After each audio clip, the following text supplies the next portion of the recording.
नमस्कार, मैं हूं नीरज अंबावता और आप सभी का स्वागत करता हूं स्टेट न्यूज पर। स्टेट न्यूज पहला ऐसा वेब न्यूज चैनल है जहां हम सिर्फ रियल एस्टेट सेक्टर से जुड़ी हुई तमाम खबरें आप तक पहुंचाते हैं। आज हम बात करेंगे 24 मीटर रोड पर कि आखिरकार क्यों गुरुग्राम के साथ साथ दूसरे बड़े शहरों में 24 मीटर रोड नासूर बना हुआ है और इसकी वजह से लोगों को खासी परेशानियां उठानी पड़ती है या कहे कि परेशानियां झेलनी पड़ती है। कैसे ये 24 मीटर रोड की समस्या खत्म हो सकती है और क्या सरकार के पास प्लान है और कैसे बिल्डर इसमें जो है वो सरकार का साथ और सहयोग दे सकते हैं। इन तमाम चीज़ों पर बातचीत करने के लिए हमारे साथ जो है संजय यादव जी है जो फिल्बी रियल एस्टेट के डायरेक्टर है। सर, आपका बहुत बहुत स्वागत।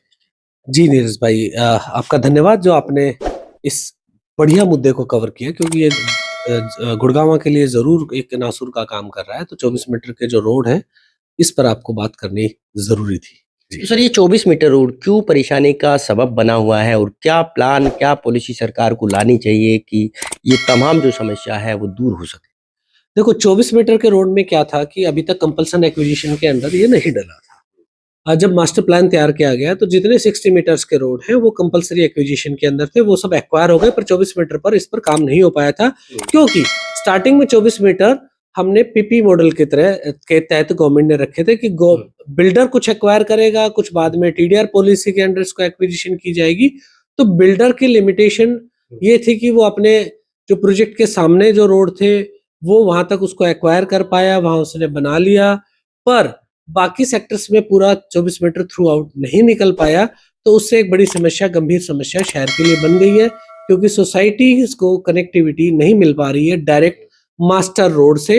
तो इसलिए 24 मीटर की अब एक्विजिशन की पॉलिसी मेरे को लगता है गवर्नमेंट को अब लेके आनी चाहिए, क्योंकि ऑलमोस्ट गुड़गांव शहर खास तौर पर 70% कोई भी मास्टर प्लान जब आता है, तो जब उसमें 70% ऑक्यूपेंसी हो जाती है तो 24 मीटर की कनेक्टिविटी बेहद जरूरी हो जाती है, क्योंकि तकरीबन सोसाइटियां इंटरनल रोड से कनेक्ट होती हैं। तो 24 मीटर की एक्विजिशन पॉलिसी अब आ जानी चाहिए, अब वो राइट टाइम आ गया है। जी, तो आपने कहा कि राइट टाइम आ गया है, लेकिन लोगों में एक धारणा है कि जब प्रोजेक्ट आएगा बिल्डर का तो बिल्डर ही जो है 24 मीटर रोड बना के देगा, और यहाँ तक कि कुछ सोसाइटी के लोग या कुछ लोग ये भी सोचते हैं कि जब लाइसेंस लिया, जब प्रोजेक्ट आया तो उसमें 24 मीटर दिखाया था, तो वो दिखाना अलग चीज़ है या बनाना अलग चीज़ है या सरकार की पॉलिसी अलग चीज़ है, या आपको क्या लगता है कि इसमें जो बिल्डर है वो कितने दोषी है या फिर कितनी उनको राहत इससे मिलती नीरज भाई, ये जो अवधारणा है ना कि बिल्डर ने बनाना था, देखो मैं आपको एक तो ये अवधारणा पहले क्लियर कर दूं सभी दर्शकों को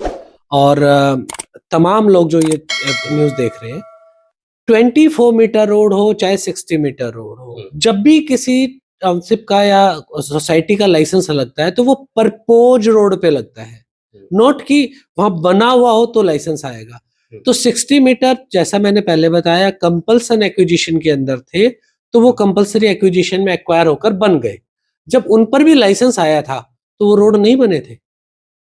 चूंकि 24 मीटर के रोड कंपल्सन एक्विजिशन में नहीं है, तो बिल्डर ने क्या किया कि प्रपोज रोड, उसका राइट था, प्रपोज रोड पर वो उसकी लैंड पड़ती थी, उसने अपना लाइसेंस लिया और बना दिया, उसने अपनी सोसाइटी के आगे का रोड बना दिया।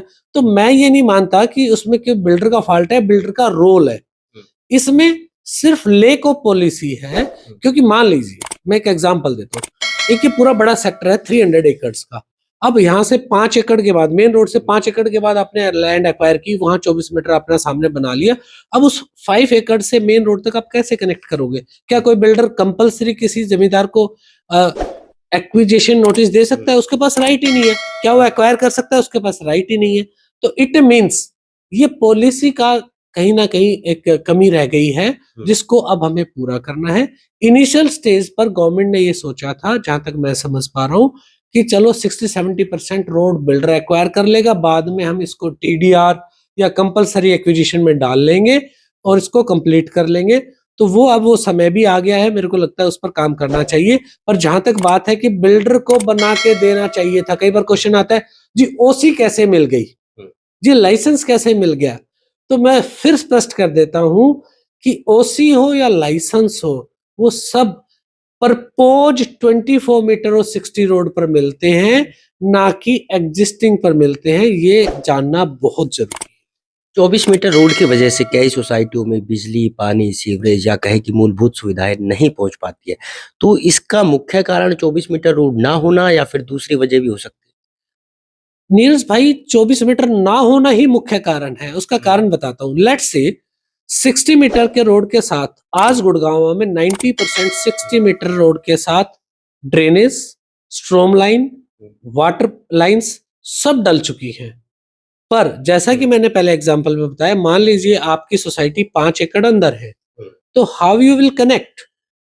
ये हाथ पैर तभी काम करेंगे ना जब हार्ट से दिमाग से कनेक्ट है, और वो कनेक्ट ही नहीं होंगे तो क्या आपका हाथ काम करेगा? नहीं करेगा। सेम, तो पाइपलाइन ले जाने के लिए आपको 24 मीटर का रोड थ्रू चाहिए। अगर वो होगा ही नहीं, बीच में अगर आधा एकड़ भी नहीं है तो थ्रू नहीं हो सकती।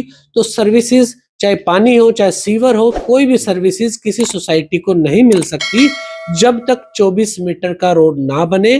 तो इसीलिए आज ये गुड़गांव के लिए नासूर बन गया है। इस 24 मीटर वाले मुद्दे पर आज मेरे को लगता है गवर्नमेंट को अर्जेंट कॉल लेनी चाहिए।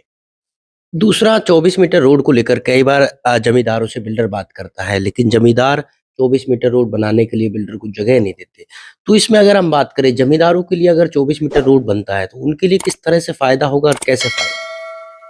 अगर 24 मीटर रोड, लेट्स से मैं जमींदार का बच्चा हूँ और मेरे जमीन में से 24 मीटर निकलता है, तो ये आम के आम और गुठलियों के दाम है। आप कहोगे कैसे? गवर्नमेंट ने अभी एक पॉलिसी ड्राफ्ट की थी और वो फाइनल ऑलमोस्ट बन के रखी हुई है। कंपल्सन अभी टीडीआर में नहीं आई है। सिर्फ आप विल है आपकी, आप देना चाहते हैं तो उसके अंदर आप अपनी जमीन सरेंडर कर सकते हैं। जमींदार को क्या फायदा है कि अगर 24 मीटर के अंदर उसकी रोड के अंदर जो जमीन जा रही है, अगर वो उसको गवर्नमेंट को सरेंडर कर देते हैं तो उससे उनको टीडीआर सर्टिफिकेट मिलता है। टीडीआर सर्टिफिकेट वो सर्टिफिकेट है कि आप इक्विवेलेंट डेवलपमेंट राइट्स आपको मिल रहे हैं। इट मींस उसका जो एफएआर था, जब भी कोई लाइसेंस मिलता है तो उसमें आपको एफएआर ही मिलता है फाइनली। तो रोड जो एक्वायर हुआ उसका आपको एफएआर मिल गया। इट मींस कि वो जो टीडीआर सर्टिफिकेट मिला है उसमें जो एफएआर मिला है वो आप किसी भी बिल्डर को सेल कर सकते हो, कहीं भी सेल कर सकते हो। आपके लिए एक सबसे बड़ा बेनिफिट। इट मींस आप कोई सर्कल रेट या गवर्नमेंट एक्विजिशन रेट पर आपने जमीन नहीं दी, आपने जो जमीन रोड की है वो आज के करंट रेट पर दे दिया। दूसरा बड़ा फायदा कि मान लीजिए मेरे पास 2 एकड़ लैंड है और उसमें बीच में से 24 मीटर रोड निकल गया, तो मेरी जो बची हुई जमीन है अगर मैंने वो गवर्नमेंट को सरेंडर कर दी है तो मेरी वो जमीन की कीमत देखिए ना, 2 गुना 3 गुना हो जाएगी। तो मैं तो कहता हूं कि कोई भी किसान भाई हैं तो अपनी 24 मीटर के अंदर जो जमीन है उसका टीडीएस सर्टिफिकेट ले, उनके जमीन की कीमत भी बढ़ेगी। ये सेम ऐसे ही है जैसे हम कई बार एक कहावत कहते हैं, आम के आम गुठलियों के दाम। दूसरा, अगर 24 मीटर रोड की बात करें, जब नए सेक्टर बनते हैं या फिर मास्टर प्लान बनता है, तो क्या सरकार को उसी टाइम या लाइसेंस देने से पहले 24 मीटर रोड को एक्वायर कर ले या फिर 24 मीटर रोड को बना दे, तो कितनी आसानी हो जाएगी और ये पॉलिसी अब कितनी ज़रूरी हो जाती है, खास तौर पे जहाँ नए सेक्टर आने हैं? नीरज भाई बहुत अच्छा सजेशन आपने दिया। हुँ। अगर ये देखिए पहले ऐसा नहीं हो पाया तभी तो गुड़गांव के लिए आज दिक्कत आ रही है ना, तो उस पर अब एग्रेसिव काम करने की जरूरत पड़ रही है ना। अगर ये पॉलिसी डे 1 पर एप्लीकेबल हो जाए, इम्प्लीमेंट हो जाए, जैसे अभी फरुख नगर, पटौदी, सोना, वहां रोड एक्विजिशन कोई भी स्टार्ट नहीं हुई है, ना वो 60 मीटर हुई है ना 24 मीटर स्टार्ट हुई है। तो उसमें मेरा मानना है कि आज डे 1 से ही उस पॉलिसी को हम डिफाइंड कर दें, either in compulsory acquisition what ever, जो भी रेट गवर्नमेंट डिसाइड करे, या लैंड पुलिंग स्कीम बहुत अच्छी हो सकती है सभी रोड्स के लिए, या आप टीडीआर पॉलिसी में जिसमें भी किसान अपनी जमीन देना चाहता है, या तो कंपलसरी एक्विजिशन में उनको लगता है फायदा है नगद पैसे लेने में, उनको लगता है लैंड पुलिंग में, उनको लगता है टीडीआर डेवलपमेंट राइट्स लेने में ज्यादा फायदा। जिसमें भी हो वो पॉलिसी डे 1 से बन जानी चाहिए। जिस दिन 60 मीटर या 45 मीटर के रोड एक्वायर हो, उसके साथ साथ 24 मीटर के रोड एक्वायर होने चाहिए। उससे अच्छा शहर, सुंदर शहर डेवलप होगा, एनक्रोचमेंट नहीं होंगी। उससे होता क्या है, वो डेवलप नहीं होती, जमीनें पड़ी रहती हैं, सेल नहीं होती हैं, जमींदार भी फंसे रहते हैं, किसानों को बड़ा भारी लॉस होता है, कई बार रास्ते नहीं मिलते। तो जो जो पॉलिसी में रोड है वो डे 1 से डिफाइंड हो तो इस शहर के लिए फायदे का सौदा है। कई बार 24 मीटर रोड या 60 मीटर रोड बन जाते हैं या बनने की प्लानिंग होती है, लेकिन उस पे अतिक्रमण इतना ज़्यादा होता है कि चाह कर भी नहीं हटा पाते। हालाँकि प्रशासन कोशिश कर रहा है कि अतिक्रमण ना हो, ग्रीन बेल्ट पे जो है लोग अतिक्रमण ना करें। क्या जब ये पॉलिसी आए, तो उसमें इस तरह के भी कुछ प्रावधान हो कि अगर अतिक्रमण होता है तो किस तरह की कार्रवाई हो सकती है, या फिर पहले से ही बनाए? तो क्या आपकी सलाह जो है वो सरकार को है? नीरज जी देखिए, अतिक्रमण तो शहर में होना ही नहीं चाहिए, चाहे कहीं भी हो।